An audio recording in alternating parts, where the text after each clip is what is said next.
السلام علیکم ورحمۃ اللہ وبرکاتہ۔ کیسے ہیں ناظرین؟ امید ہے آپ سب خیریت سے ہوں گے۔ اللہ تبارک و تعالیٰ آپ سب کو شاد و آباد رکھے۔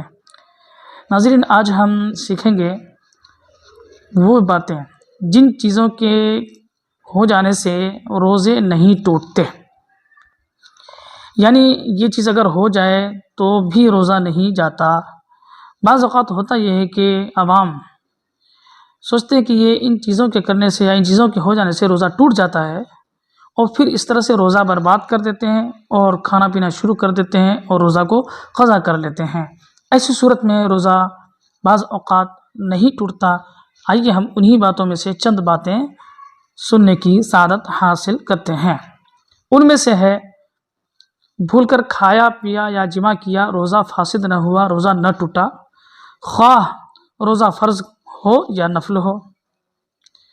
روزہ یاد ہونے کے باوجود مکھی یا غبار حلق میں چلے جانے سے روزہ نہیں ٹوٹتا، خواہ غبار آٹے کا ہو جو چکی پیسنے سے یا آٹا چھاننے سے نکلتے ہیں، یا جانوروں کے کھر سے جو اڑتے ہوئے غبار ہوتے ہیں وہ ہو، یا خاک ہوا میں اڑاتی ہوئی آئی اور آپ کے حلق میں آ گئی، تو اس سے بھی روزہ نہیں ٹوٹتا۔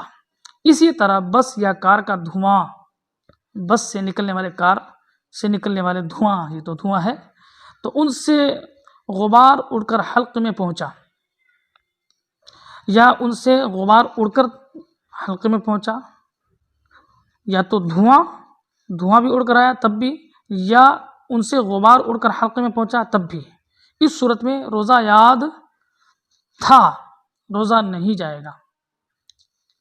یاد تھا تو بھی نہیں جائے گا، تو اس کا مطلب یہ ہے کہ یاد نہ ہونے سے بھی نہیں جائے گا۔ اگرچہ روزہ دار ہونا یاد ہو، اس کے باوجود بھی روزہ نہیں جائے گا۔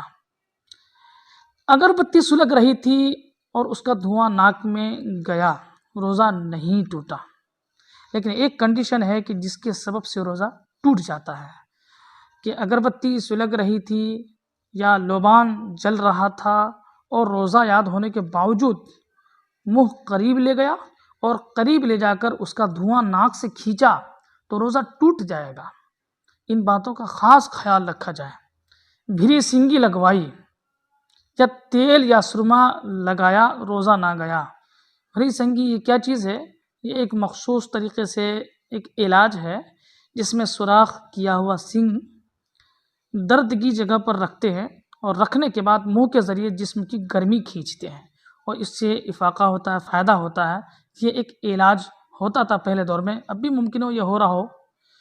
اسی طرح تیل لگانے سے بھی روزہ نہیں ٹوٹتا، سرما لگانے سے بھی روزہ نہیں ٹوٹتا۔ تیل یا سرمے کا مزہ اگرچہ حلق میں محسوس ہوتا ہو، بلکہ تھوک میں سرمے کا رنگ بھی دکھائی دے، جب بھی روزہ نہیں ٹوٹا۔ غسل کیا، نہایا اور پانی کی خنکی، پانی کی ٹھنڈک اندر محسوس ہوئی، جب بھی روزہ نہیں ٹوٹا۔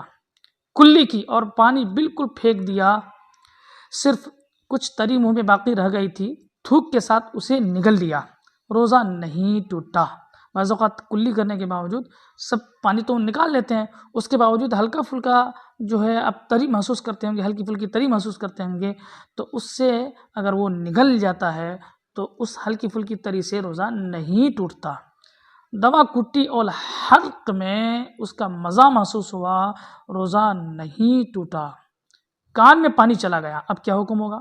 یہ ایک شبہ ہوتا ہے کہ کیا ہوگا اب حکم، تو یہ بھی آپ سماعت کر لیں کہ کان میں پانی چلا گیا جب بھی روزہ نہیں ٹوٹا، بلکہ خود پانی ڈالا جب بھی نہ ٹوٹا۔ مگر ایک کنڈیشن ہے کہ جس صورت میں روزہ ٹوٹ جاتا ہے، وہ یہ ہے کہ کان کا پردہ پھٹ گیا۔ اگر کان کا پردہ پھٹ چکا ہے، کان کا پردہ پھٹا ہوا ہے، اور اس پھٹے ہوئے کان کے پردے کے ذریعے سے پانی ڈالنے سے حلق میں چلا جاتا ہے، تو روزہ ٹوٹ جائے گا۔ اور عموماً ایسا ہی ہوتا ہے کہ جن کا کان کا پردہ پھٹ جائے تو حلق میں وہ پانی چلا جاتا ہے، لہٰذا جن کا پردہ پھٹا ہوا ہے، بیماری ہے کسی کو اور پھٹ چکا ہے پردہ، اور وہ کان کے ذریعے سے پانی چلا گیا، حلق میں چلا گیا، تو روزہ ٹوٹ جائے گا۔ اچھا، اسی طرح تنکے سے کان کھجایا اور اس پر کان کا میل لگا، پھر اسی میل سے لگا ہوا تنکا کان میں ڈالا، اگرچہ چند بار ایسا کیا ہو، پھر بھی روزہ نہیں ٹوٹا۔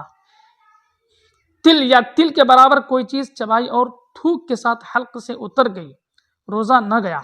تل بہت باریک سی چیز ہوتی ہے، بہت پتلی سی چیز، یا تل کے برابر کوئی چیز چبائی اور تھوک کے ساتھ حلق سے اتر گئی تو روزہ نہ گیا، مگر جبکہ اس کا مزہ حلق میں محسوس ہو تو اب اس صورت میں روزہ جاتا رہے گا، روزہ ٹوٹ جائے گا۔ اب ایک اور شبہ ہوتا ہے کہ آیا بلغم جو ہوتا ہے ان چیزوں سے روزہ ٹوٹ جاتا ہے؟ بلغم اگر کوئی نگل لیا تو کیا حکم رہے گا؟ تو یہ بھی سماعت کریں، تھوک ہو یا بلغم منہ میں آیا پھر اسے نگل گیا تو روزہ نہ گیا۔ اسی طرح ناک میں رینٹھ جمع ہو گئی، سانس کے ذریعے سے کھینچ کر نگل جانے سے بھی روزہ نہیں ٹوٹتا۔ بظاہر تو ایسا لگتا ہے کہ یار رینٹھ ہے، ایک الگ چیز ہے، تو وہ اگر کسی نے نگل لیا تو بھی روزہ نہیں ٹوٹا۔ اگرچہ نگلنا اچھا نہیں ہے، اچھا عمل نہیں ہے، لیکن اس سے روزے میں فرق نہیں پڑے گا، روزہ نہیں ٹوٹے گا۔ دانتوں سے خون نکل کر حلق تک پہنچا مگر حلق سے نیچے نہ اترا تو روزہ نہ ٹوٹا۔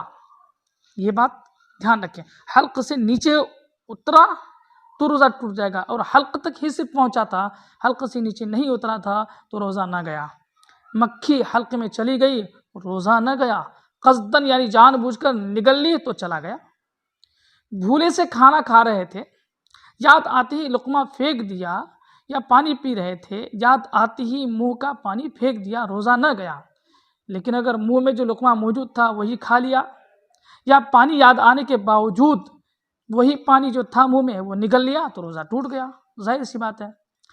صبح صادق سے پہلے کھا پی رہے تھے اور صبح ہوتی ہی یعنی سحری کا وقت ختم ہوتی ہی منہ میں سب کچھ اگل دیا تو روزہ نہ گیا، اور اگر وہی جو سحری کا ٹائم ختم ہو چکا تھا پھر منہ میں جو موجود پانی تھا، کھانا تھا، جو کچھ بھی تھا اسے نگل لیا تو روزہ جاتا رہا، روزہ ٹوٹ گیا۔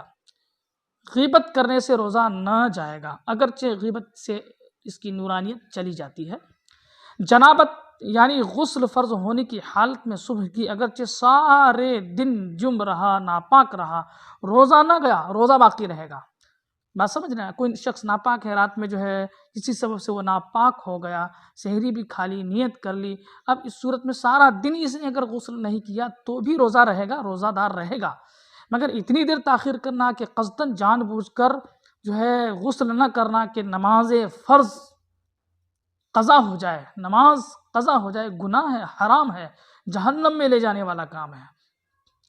کیونکہ اگر وہ ناپاک رہے گا تو ظہر کی نہیں پڑھ پائے گا، فجر نہیں پڑھ پائے گا، اسی طرح اور دیگر نمازیں نہیں پڑھ پائے گا، تو اب اس صورت میں گناہ گار ہوگا اس سبب سے، لیکن روزہ کیا ہوگا؟ ہو جائے گا۔ حدیث شریف میں فرمایا جس گھر میں ناپاک شخص ہو، جنب ہو، اس میں رحمت کے فرشتے نہیں آتے، لہٰذا ان چیزوں سے بچا جائے اور جو ہے انہی چیزوں کو کیا جائے جن چیزوں کا شریعت نے ہمیں حکم دیا۔ اللہ عمل کی توفیق عطا فرمائے۔